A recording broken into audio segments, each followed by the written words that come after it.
Untuk peminat-peminat Black Dog, jom camping ada bawa masuk Black Dog Dome. Keluasan untuk Black Dog Dome ni, lebar dia 435, panjang dia 435 dan tinggi dia 240 cm. Untuk dalam dome ni, dia datangkan dengan zip. So kalau kita nak pasang pintu, kita boleh sambungkan dia dengan zip dia.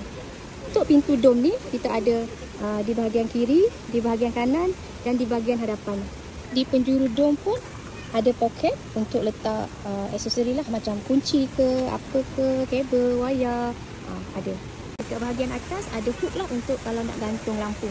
Ada di bahagian 1, 2, 3, 4 di setiap penjuru dan atas sekali ada tempat gantung lampu juga. Okey, untuk yang nak sewa dome Black Dog ni, kita bagi sekali dengan extension bedroom. Kita bagi sekali dengan extension bedroom. Dalam ni boleh muat 1 tilam queen. Okey, untuk saiz bedroom curtain dari Black Dog ni, saiz dia 230 x 226 x 188 cm.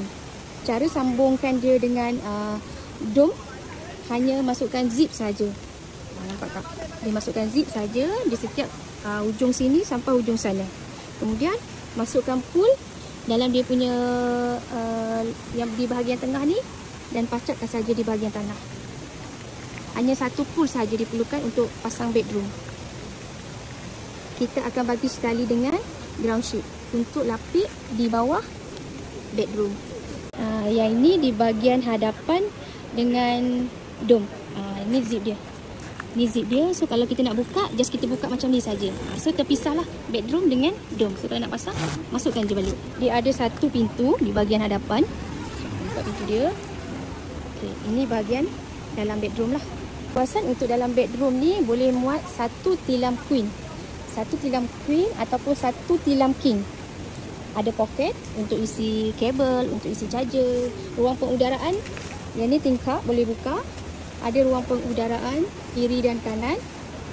Ada tingkap juga di bahagian belakang. So boleh tutup ataupun buka. Ada tempat gantung lampu juga.